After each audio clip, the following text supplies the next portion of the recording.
Wake up, wake up. It's Sunday. And good morning.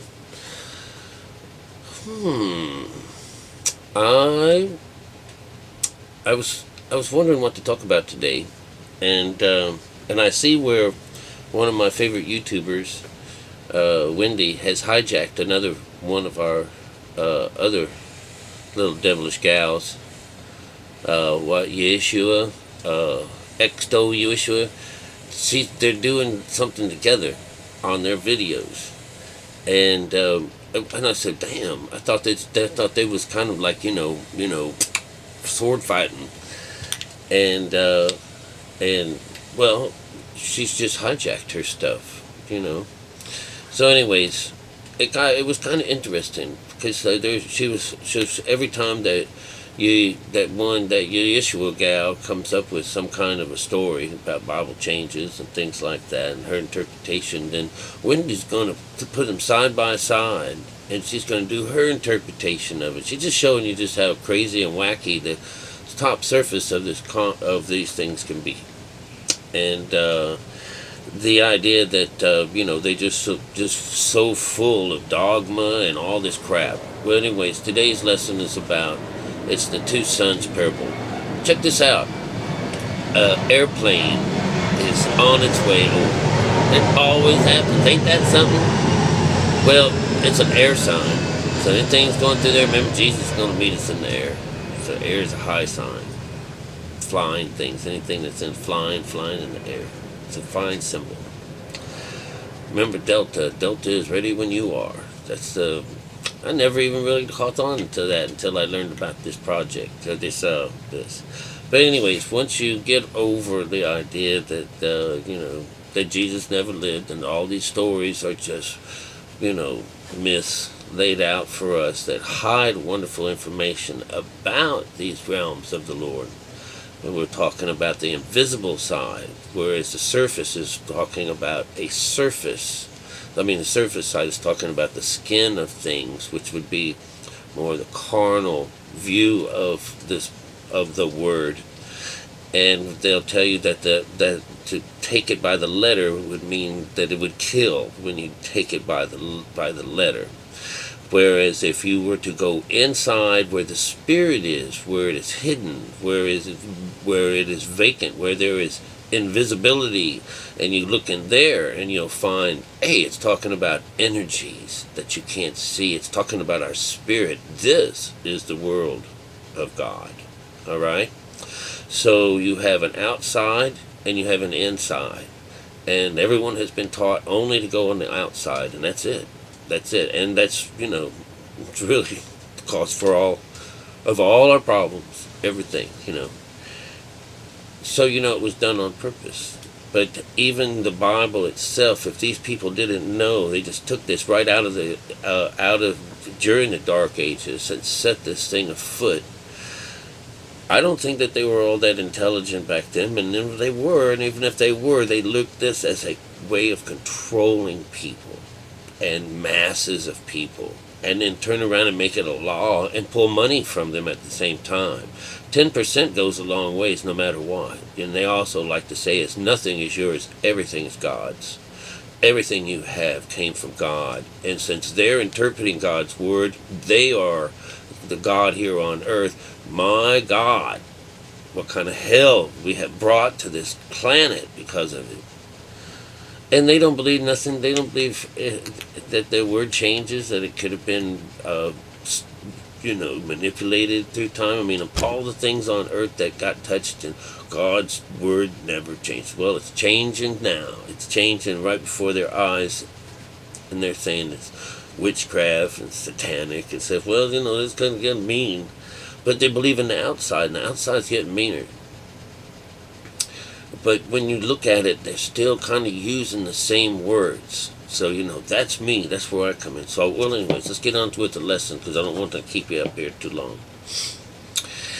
And it's going to be a spoiler alert, because, I've already told you that once you learn one parable, you can learn them all. All right? And it also swings into allegories. These are hidden, dark things. Dark things means they're hidden. They're hidden. Something is hidden inside. And so when you find out that it's really about the body and the mind, and mostly the mind, then you'll see that there's a left side and a right side. The left side is not so good, and the right side is really good. And so you see the two consciousnesses are always going to be battling each other, just like night and day. The constant, and that's what it's based off of. And so, what happens with the higher vibrations, and beautiful things happen with higher vibrations. It's just scientifically beautiful, What happens with the lower vibrations, what effects we have, the effects of sin, of beta conscious. Just look around. We have people that are voting for Hillary, even if they find John Benet Ramsey in her basement. And they got everyone to joke about that and laugh about that on TV. That's a pretty dark society. It is, to like either one of those things. But I'm telling you, let's stop that. Remember, we're not supposed to dwell on the lower and stuff like that. We're going to be caught up in this shit sandwich whether I'm participating or not. It's just a shame to think that everyone is so brain rotten now. That's what it means to be a man, to love men, loving men. It's your left brain coming out into the world and servicing another male conscious like religion. And that's all this is. It's just disgusting, just absolutely disgusting. Anyways, back to this. Spoiler alert. When you've got the right side of the brain and the left side of the brain being talked about in this here, what we're going to talk about is the two sons parable. What happens is the father asked two of his sons, and he asked the first one. First actually is a one. That's the firstborn, the first one. That's the carnal mind. Oh, spoiler alert. No, but anyways, he is asked, go work in the vineyard. And the kid said, oh. He said, no.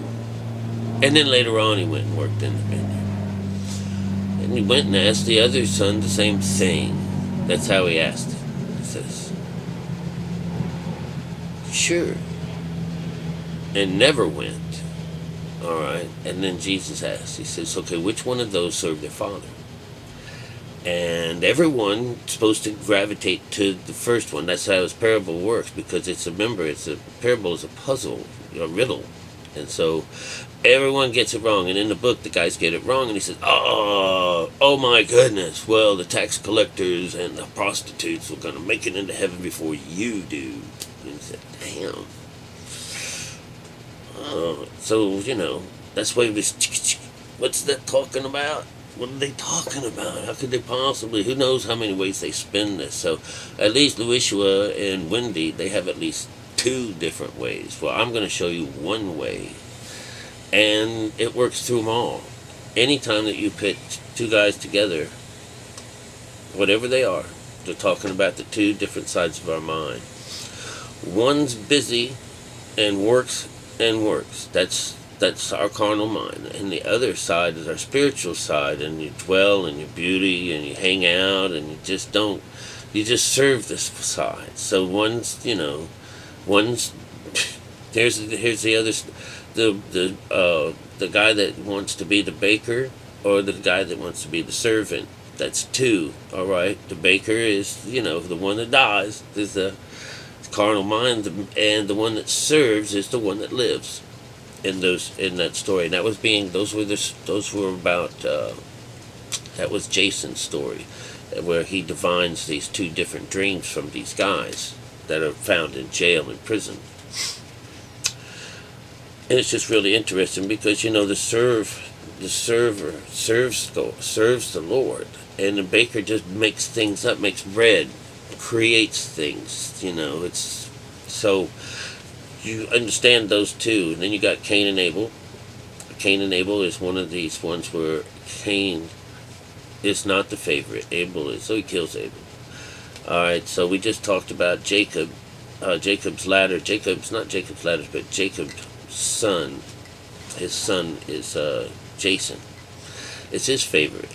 While the rest of the sons go out and work in the fields, he's the one that's sitting there hanging out with him. So, this is the right and left brain. Mary and Martha, it's a wonderful one. They're both, I guess, some kind of a banquet is being made, and Martha is working, got to cook, got to build, got to do all this stuff. She says, Jesus, come on. Make Mary help me. I got things to do. And he's like, oh, she's doing just fine by me. I'm not going to tell her shit. So do you understand? So it's always going to be the one that's not doing anything that's serving the Lord, because they're just not too busy. They're taking the time out to do it. Taking the time to do it. And so once you find out that later on in these other parables they tell you how to go about serving the Lord, how do you go about doing it, you find that all it's talking about is to seek inside. You're supposed to know yourself, find out who you are. When you know yourself, you're knowing God. All right, that's the one thing. And they tell you to seek inside. That's where kingdom is inside of you. Just like they were talking about, so-and-so's going to get there first. They said, well, if it was in the air, the birds would get there first. If it was in the water, the fish will get there before you. The God, everyone and everything is inside of us. It's what we do with it, And someone has talked us out of our right minds. Have you ever heard that? I'm in my right mind. Are you in your right mind? I have the right mind to do this. Somebody's got the right mind to do something. Well, I think they're just half brains, and they say half-minded. And I don't know, just start thinking about all that. There might be a whole mess of metaphors concerning that, Two half brains don't make a whole. Well, that's two males probably. Two males together, they just, just not going to get nowhere.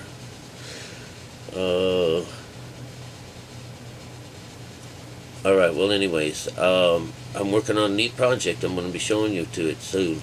I'm making these little toys from the Rudolph show of the Island of Misfit Toys.